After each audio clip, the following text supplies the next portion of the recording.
দর্শক, যেমনটা বলছিলাম, ডেঙ্গু পরিস্থিতির খবর জানাতে গাজীপুর থেকে যোগ দিচ্ছেন আমাদের সঙ্গে রফিকুল ইসলাম খান। রফিক, হাসপাতালগুলোর কি অবস্থা দেখছেন? রোগীর চাপ কেমন দেখছেন, জানাবেন।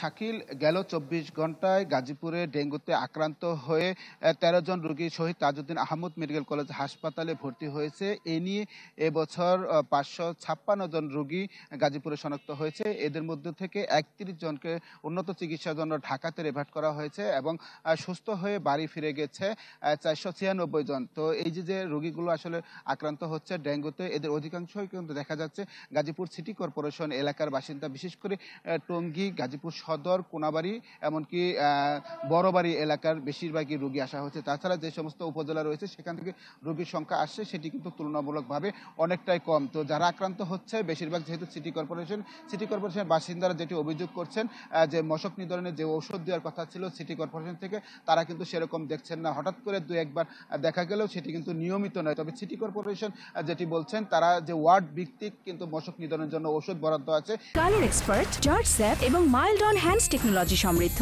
অরিক্স ক্রিস্টাল ওয়াশ আপনার লন্ড্রি এক্সপার্ট। সেভাবে স্প্রে করা হচ্ছে সেটা তারা দাবি করছে। তো শহীদ তাজউদ্দিন আহমদ মেডিকেল কলেজ হাসপাতালের পরিচালক আমিনুল ইসলাম যেটি জানিয়েছেন, যে শহীদ তাজউদ্দিন আহমদ মেডিকেল কলেজে আলাদা ৩টি ডেঙ্গু ওয়ার্ড খোলা হয়েছে। বিশেষ করে নারী, পুরুষ এবং শিশুদের জন্য কিন্তু ওয়ার্ড খোলা হয়েছে। যারা আক্রান্ত হচ্ছে তাদেরকে তারা সাধ্যমতো চিকিৎসা সেবা দিয়ে যাচ্ছে। যে সমস্ত রোগীরা আসছেন তাদের সকল ধরনের চিকিৎসা দিচ্ছে সেটা তারা দাবি করছেন। তো আসলে সিটি কর্পোরেশন এলাকার যারা বাসিন্দা রয়েছে তারা দাবি করছেন যেন নিয়মিত আসলে মশক নিধনের ওষুধ দেওয়া হয়, তাহলে হয়তোবা ডেঙ্গুর যে ভয়াবহ রূপ সেটি নিয়ন্ত্রণ করা যাবে।